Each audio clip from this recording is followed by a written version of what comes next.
So you don't have to be great to start, but you need to start to be great. And that's a fantastic Zig Ziglar quote. And too often we despise the small things. We look at the small things and maybe write them off, or maybe we're not excited about them, or maybe we just think, oh, that's just small potatoes, we're really going to go anywhere with that. But actually, everything great starts in seed form. And you don't know what the little seed that you have now in your business, in a relationship, in life, you don't know what little seed you have that's going to blossom into something great. If you think about any, food or vegetable, trees to make wood for houses or paper or whatever, all those amazing, great things in nature, they started in a seed form. They started in something teeny tiny. And it's the same for us. We mustn't despise the small beginnings. We mustn't despise the start of something. And we mustn't despise it if it's small. But what we need to do is think about what it could grow into. Dream the dream. And that's what I want to talk about tonight, is I want to talk about how we can help you, how you can take that small thing and build it into the dream. So I'm hoping you're all here this evening with the dream in your heart, in your head, or maybe you want to get a bit of inspiration tonight. But what we're going to do is we're going to be building the dream backwards. I'm not sure if you cottoned on what that means or not, but I'm going to be sharing with you how we're going to build your dream backwards. And so the reason I say build your dream backwards is because the dream is very much like a sat-nav destination, isn't it? You have to know where you're going. You have to put a destination in a sat-nav so that you can actually start traveling in the right direction. And it's the same with a dream. If you don't have your dream, if you don't know where you're going, you could end up anywhere. Your dream helps you set the trajectory. It helps you to point in the right direction and then take the steps to get there. So what is your big dream?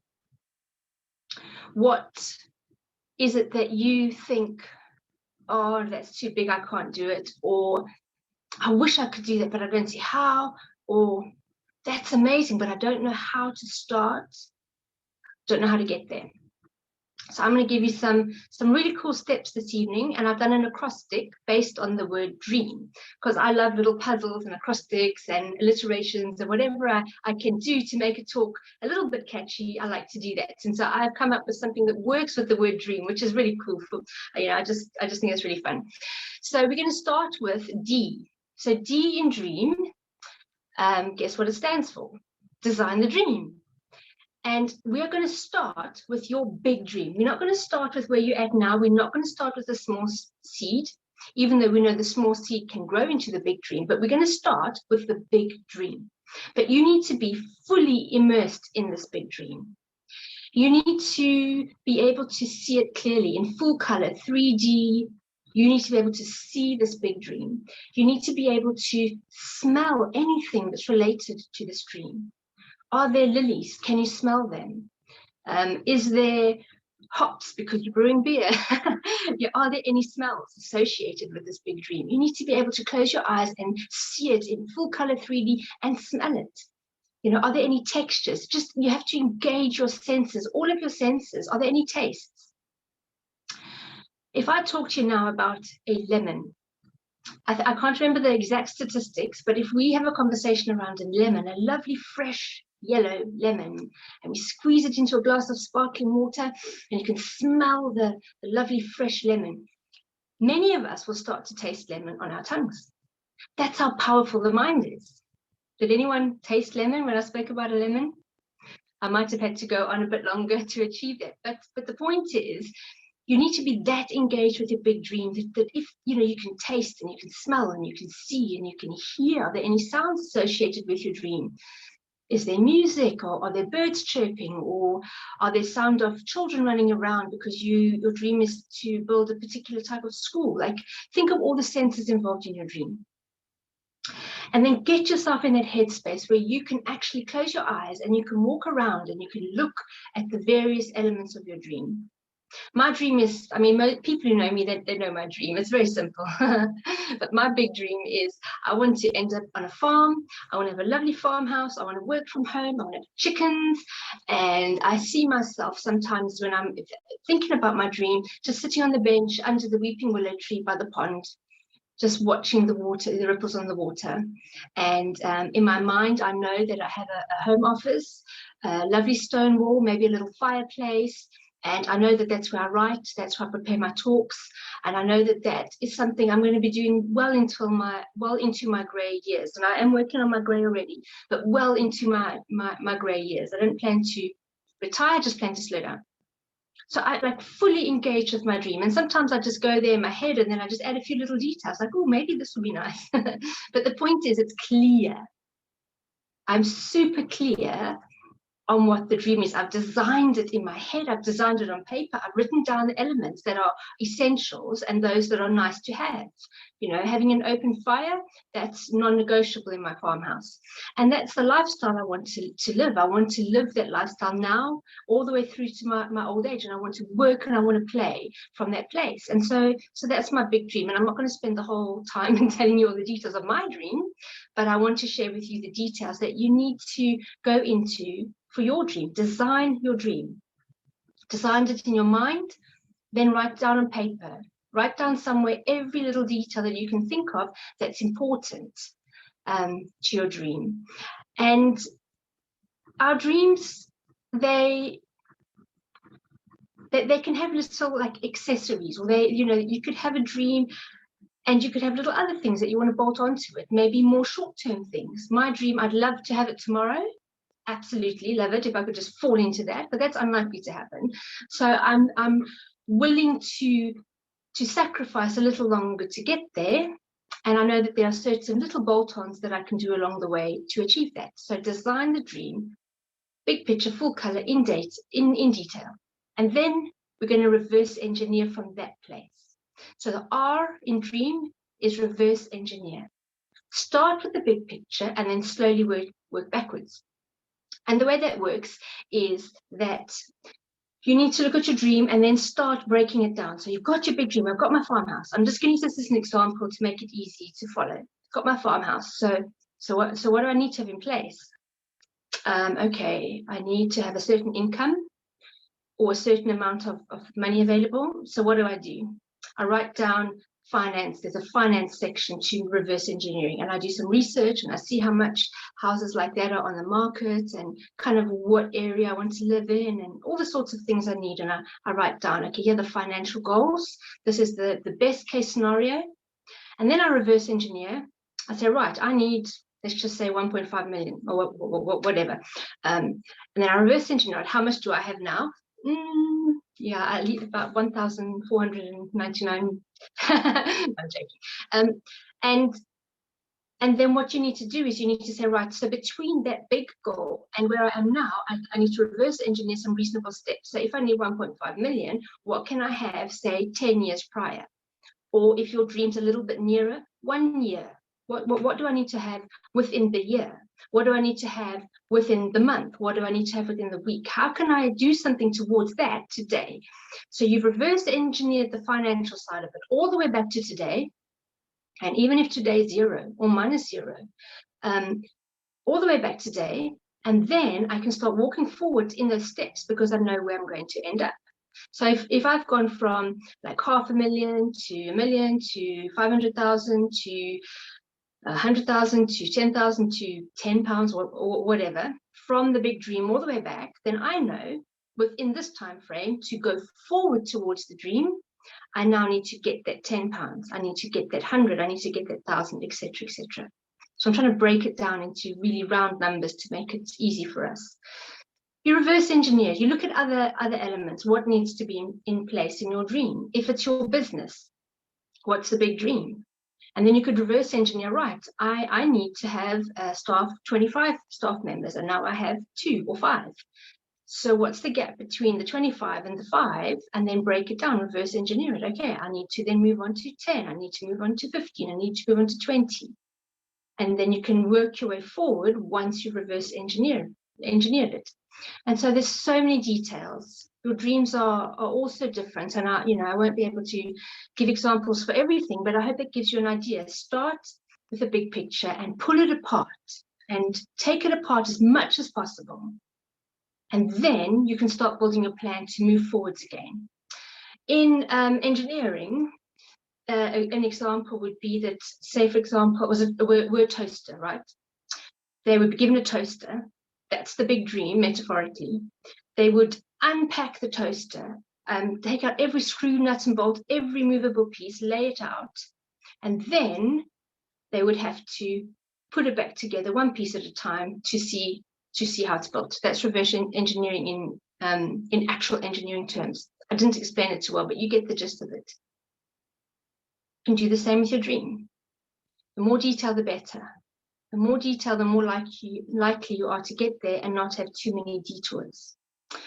There are some things that I will do and some things that I won't do, because I know that I need to maybe have a short-term sacrifice for long-term gain. So when all my friends are going out buying shoes, I'm not. Why? Because I'm sacrificing shoes, and I really can't be bothered about shoes, but I'm sacrificing shoes because I know that if I go out shopping and buy all these expensive, lovely Jimmy Choos, I know the cost on the dream. I know that I'm not going to be able to get there, and I'll be messing up my plan. So it's the same for you. If you've reverse engineered, you know what you need to do, you more likely to be able to make the short-term sacrifices that you need to make because you're clear on the long-term gain. You're clear on the next steps you have to take. And then the E in dream is end goals. So what you then need to start doing with your lovely reverse engineered plan is you need to start making yourself end goals. So boxes to tick. If you're like me, you like a good to-do list, you'd like a good box to tick. I think most people do, because there are certain happy hormones released when you tick that box, and that applies to everyone. But some of us particularly love it, don't we, Sarah? End goals. So end goals, you are going to start getting a little bit more proactive with your dream, and you're going to write your end of year goal, your end of month goal, your end of week goal, your end of day goal. You're going to start breaking down what you've reverse engineered into very clear goals. I mean, it could be end of decade goal. It depends how big and far in the future your dream is, but write down end goals. Okay, at the end of a decade, this is where I need to be up to. Then you go back. At the end of the year, I need to be at this point. The end of each year, so the end of every year for 10 years. And then you break that down into the end of the month, and then the end of the week. And then even you can go all the way back to the end of the day. You can even go back to the end of the hour. And I can explain that in a bit. But what you do then is you've built yourself a very clear step ladder to move forward. So once you've broken it all down to clear end goals, clear, actionable steps, you know that if you achieve X amount of whatever the goal is, by the end of the month, you are more likely to achieve the dream. If you do all your end goals for the months and you end at the end of the year and you're on track, you know you're more likely to achieve your dream. If you get to the end of the month and you're not on track, you're not going to sacrifice your whole dream. You're just going to jiggle things around a bit so that next month you can catch up. It's much easier to catch up on a monthly target that's missed than, say, 10 years down the line. So you want to get your short little goals. You want to keep them on target as much as possible. So you get to your end of your month and wow, I'm on target. That means I'm likely to get to my dream. End of the year, wow, I'm so close. If your dream is to achieve within a year, then break it down into daily and weekly and monthly end goals so you can get to the end of the year and achieve your dream. Obviously, I'm not going to talk about SMART goals, but use SMART goal principles as well, because it does need to be realistic. It does need to be achievable. It does need to be something that you don't want to set yourself up for a pie in the sky that you're just not going to be able to attain. But equally, if you have a good, clear plan using my dream method, there's no reason why you can't predict what you can do, what you should be doing, and you should definitely stretch yourself by at least 100% more than you think you can do. You should definitely say, well, I can achieve this, okay, in order to get my dream, let me just double that. Let me just push myself a little bit to get there. So end goals are super important, but they're also very rewarding. I find the greatest encouragement sometimes comes to me when I compare myself with myself a year ago, or I compare my progress with my progress a year ago. The worst thing you can do is compare your dream or your progress with someone else, because you don't know their story, you don't know what has underpinned what you know, where they're at, you don't know what help and support. I mean, you just don't know anything or very little about them, and you can become so discouraged. I mean, of course I've done it, we've all done it. I've looked at competitors and I felt down in the dumps. It's like, oh, we're never going to get there. Or, you know, looked at a nice house on the internet thinking I could never afford that. We've all done it, but it's never good. I've never been encouraged when I've looked at something I can't afford. I've never been encouraged when I've compared my business to someone else's. I've never felt good. But I've always felt good when I've looked back and compared myself with myself and my progress with my progress. I've always felt like, okay, I'm not where I want to be, but I'm so far from where I was a year ago. And that's also because I know that I'm working on those end goals. I'm working on my dream, and I'm on target. You won't go to an apple tree and look at little tiny baby green apples on the tree and look at those apples and just chop them all off, cut them all off, and put them on the ground, throw them away, because they're not edible, because they're not full-size, nice red apples. You look at the apple trees, the little baby apples that have just popped out of the beautiful blossoms that come in spring, and you know full well that it's a journey, it's a process. That little apple tree has to have time to grow to give you that yummy apple that you can eat in the future. And it's the same with our journeys. Why do we think that we can just do something and have instant success, instant gratification, instant results? You have to appreciate the journey and the process. And so having these end goals, it really helps. It helps you to measure, okay, I'm very far from where I want to be, but I'm definitely taking a step in the right direction. These end goals also allow you to make quick adjustments when you need to on the go, realizing that actually I've been doing this for a few months and it's really taken me in the wrong direction. Let's make a little tweak here so that I get back into the right direction. And then we all vary in our temperaments. You're either the kind of person who will make a plan and you'll stick to it perfectly, or you'll be like me and you'll make this brilliant plan. You'll spend weeks putting this plan in place, and then you'll just go off and do stuff and then check it's like, oh dear. What I found for people who don't enjoy sticking to the plan, what I found is when you write the plan, even if you file it, it's not ideal. You do want to have it out and visible, but if you write the plan, even if you write the plan and you tuck it away in a drawer and you come back to it 6 months or a year's time, you'll be amazed at how you may already have stayed on that path. You may not have done everything in detail. You might not have followed all the little tiny end goals, like the hourly ones or the weekly ones, but generally, once you've written the plan, you're more likely to be heading in the right direction than someone who never wrote the plan at all.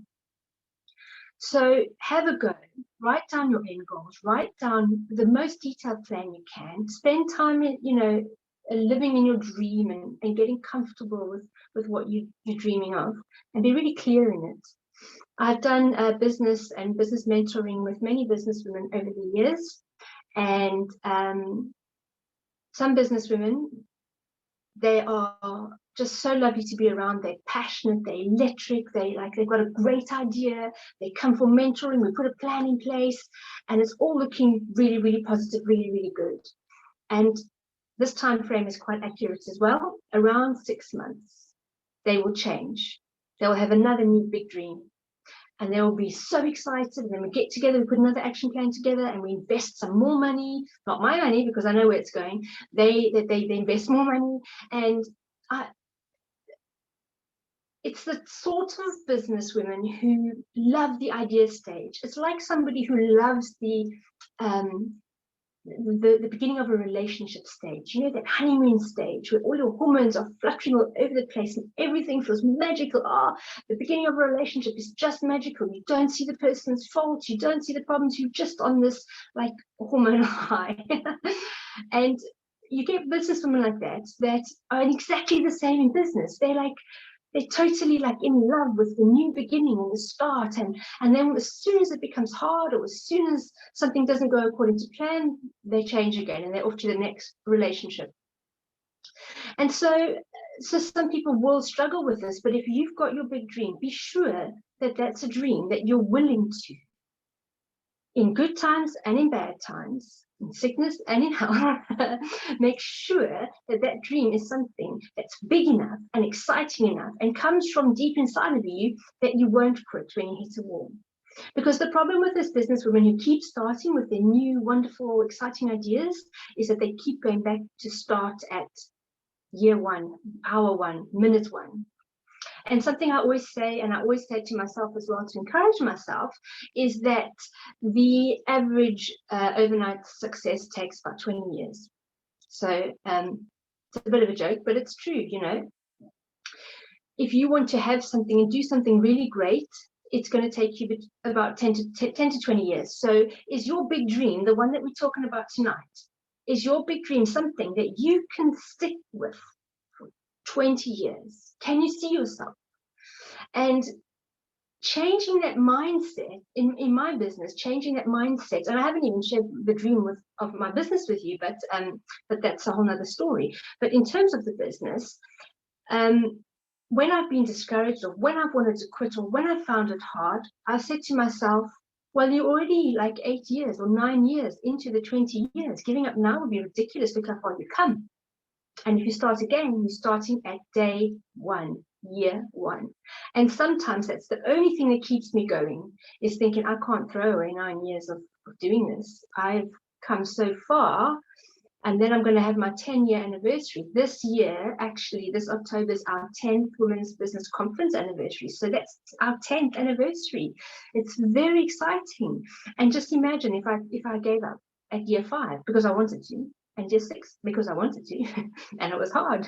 And but yet I know that if I want to achieve this thing of greatness that I've always wanted to do, I've got to stick it out. I've got to get there to at least the 20 years.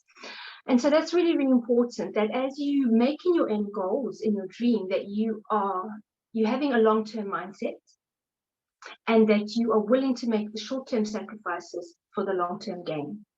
So everybody else is out enjoying something fancy, something that you desire. It's not that you don't desire it, it's not that you don't want it. Everybody else is doing that thing, and you're not. You're sacrificing because you understand where you want to go. You understand your end goal, and you want your dream, and then you stick at it. You stick at it in good times and bad times, and you find somebody who will be your champion, so that when you really can't stick at it, they will say the things that you know you need to hear to keep you going. I have some champions, and I'm so blessed to have amazing people in my world. When I think, oh, I don't want to do this anymore, I can't do it anymore, or I'm a failure, or I'm a loser, and you know all those thoughts that we have, they just say 1 or 2 things, and that's enough. That's enough to keep me going. So that's the E for dream. Now the A, actions. So the A on your dream is forming the right habits. Newton's first law, the law of inertia, states that if a body is at rest or moving at a constant speed in a straight line, I'm reading this, it will remain at rest or keep moving in a straight line at a constant speed unless it's acted upon by a force. In layman's terms, because I had to look this up, what it means in layman's terms, an object at rest tends to stay at rest. An object in motion tends to stay in motion. If you want to achieve your big dream, you're going to have to be in motion. You can't be at rest because you probably never going to get there. But if you're just willing to get some motion, get some activity, you're more likely to get there. And if you do the first part of the dream acrostic that I mentioned, you're more likely to get there and head in the right direction. Have you ever tried to push a car with a handbrake on, stationary car? Have you ever tried to push one? Go outside, I dare you, go outside and try push a car that's got the handbrake on. It's not going to move. If it does move, you're very strong. And imagine trying to steer a car that's got the handbrake on or doesn't have power steering, and it's not moving.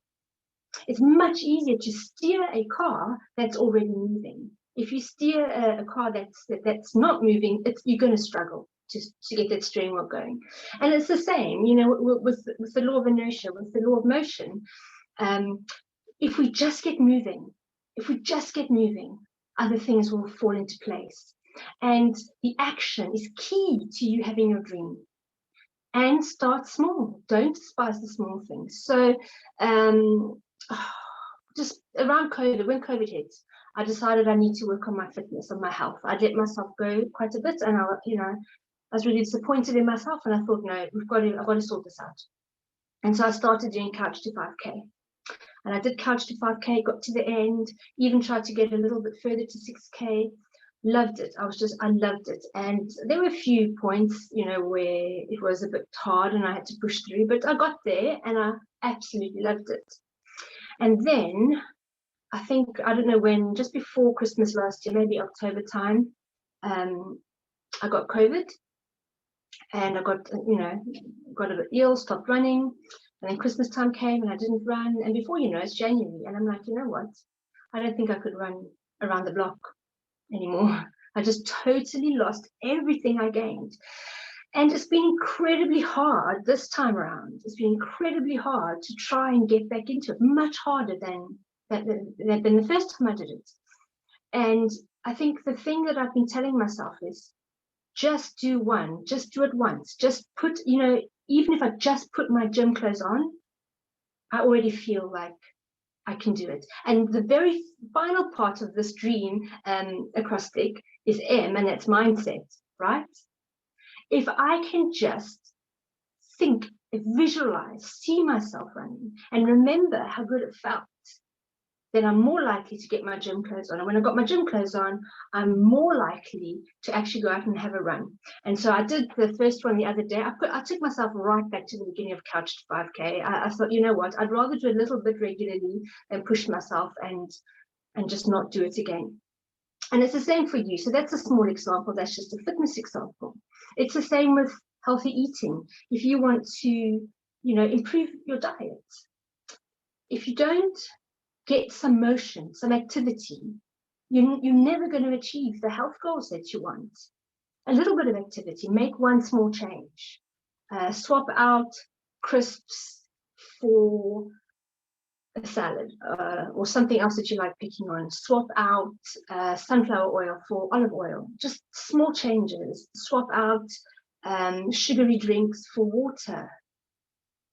Swap out juice for water. Never swap out sugary drinks for juice. It's the same thing. Anyway, but the point I'm trying to make is if you just start to get some activity, and once you've got that momentum, it's much easier to then steer. It's much easier to then start getting on track with your big dream. But all the while you are not in motion, you are sitting, you're stationary. All the time you're just thinking about the dream. Even if you've written your end goals, even if you've reverse engineered it, even if you can taste it and see it and feel it, and you're just so right there present in your dream, even if you've done those 3 steps, if there's no action, if there's no activity, it's always just going to be a dream. You're never going to get any closer. So think about what your dream is. Think about what you're trying to do. Think about the dream for your health. Do you have a dream for your health? You can have a dream for your health. I do. I have a very clear picture in my mind of what the best, healthiest version of me looks like. And that's my true north. That's my lighthouse, my compass. That's what I keep working towards. And I'm not there yet, but I know that I have got some motion. I know that I am working towards it. I know that I eat healthy. I drink a lot of water. I exercise. I'm far from where I want to be, but I know that there's action, there's activity. And so what about your dreams? Do you have dreams for your relationships? Or are your relationships just things that they're there and they're either good or bad, depending on how you feel at any given moment? Or do you have a dream for your relationships? Do you have a dream for the type of friends you want to have or the type of friendships you want to have? Do you have a dream for the business relationships and the romantic relationships?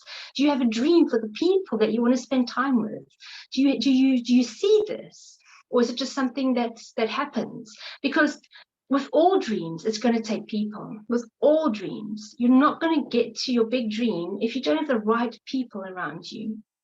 They say you're likely to earn the average of the 5 people that you hang around with, and you're likely to become like the 5 people you hang around with, and you're the average of the books you read, and there's all these sayings.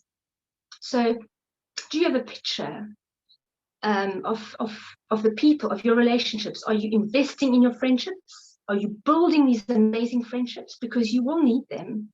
Are you building these amazing relationships with your family or your a romantic relationship? Are you actually intentionally building it? Are you working towards a dream, or are you just letting it happen and hoping for the best?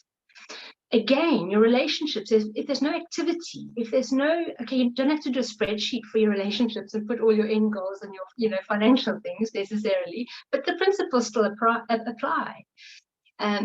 So be intentional about every detail of your dream. Be intentional about the people that are in your dream. Be intentional about your health and your fitness. Be intentional about your finances. Be intentional about all the elements that make up your dream. And make sure there's some activity in all of them.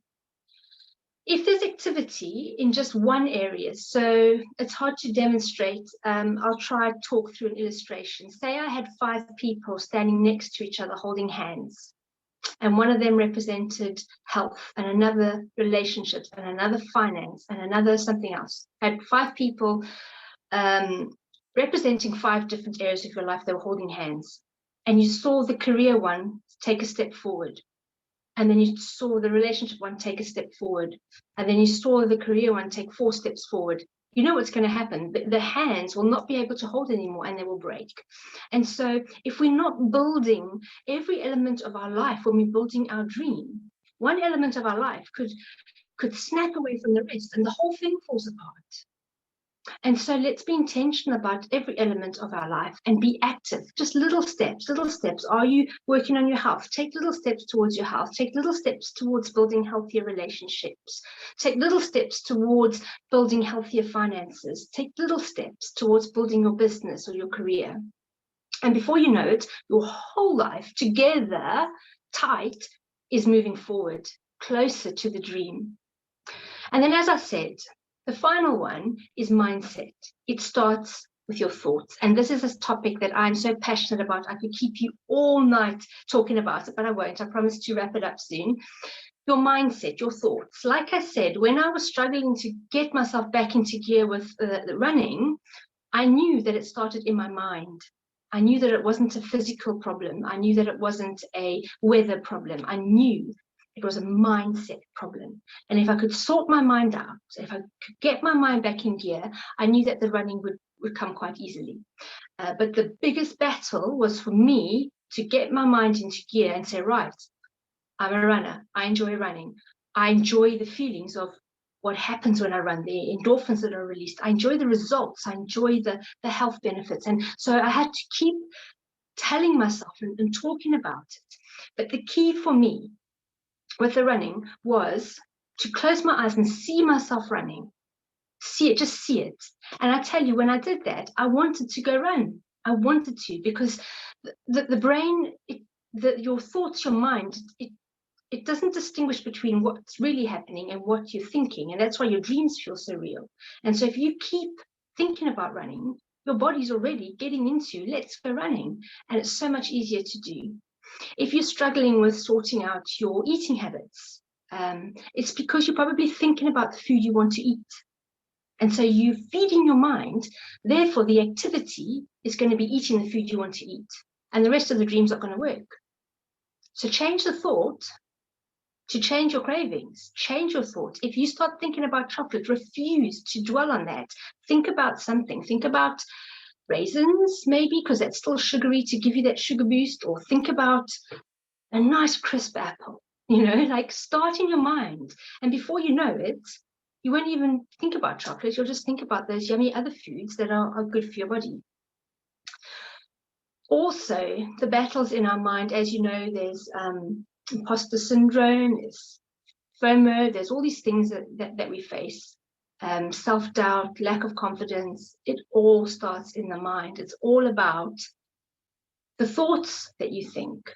And so we've got our dream, we've got our design your dream, we've got our, what was R? Reverse engineer, we've got our end goals, we've got our actions, all good and well. If you can't get your mindset right, you're just unlikely to achieve that. You have to be able to see it. You have to be able to, that's why I say right at the beginning, design your big dream in your mind, because then when you need to get your action, you start with your thoughts. You think about the big dream. It almost comes full circle, doesn't it? I have days when I like struggle like all of you, and I'm like, I can't do this. And the first thing I have to do is not do more work, not work harder, not cry, although I might, but it's talk to myself, you know, say, right, you can do this. This is what you were born to do. This is who you are. Work on my mindset. And before you know it, I've just thought a few thoughts. I haven't even said it out loud. If I say it out loud, it has even more power. And then as soon as I've got my head straight and I'm thinking the right way, and I'm remembering why I'm doing what I'm doing, I'm remembering that there's a big dream at the end. There's this amazing business that I'm building that is helping women across the globe. This is important stuff. You know, how dare I just quit because I'm having a bad day? There's this beautiful farm that I want to get to. There's this healthy family that I want to spend time with. And there's all these things. So as soon as I stop putting all those things in my mind and stop thinking in the right way, say, right, you can do this. Or right, you've got to do this. Or don't let your children down. You know, this is for more than just you. Don't let the businesswoman in the network down. This is more than just you. This is about so many other people. Give myself a good talking to. And there are times, and I'm going to end with this, there are times when it's okay just to give yourself permission, have that cry, take a half day off, go for a walk, cut yourself some slack, and then sort your mind out. You know, feel your feelings, as Jordan always says, you know, be real, but then give yourself a time frame. Say, I had this friend of mine, she always used to say, I need 5 minutes, I just need 5 minutes. And we had this agreement that we were allowed to whinge. 5 minutes, unashamedly said everyone for 5 minutes. At the end of the 5 minutes, that was it. No more complaining, no more whinging. And so if we really needed to get something off our chest, we'd say, I just need 5 minutes, and I'd understand what she meant. In the same way, you know, there's no harm, especially if you're running your own business, but even if you're in a job, you know, you can tell your employer, I'm taking a half day, I need to take a half day, and just go and have a bubble bath or whatever you need to do to just get yourself to a good place, and then make a decision. I've had my half day. I'm going to work on my mindset. I'm going to do my actions. I'm going to tick my end goals. I'm going to keep reverse engineering, and I'm going to smash it. I'm going to have that big dream. And so that's it, ladies. I hope that's helpful. I'm happy for any questions.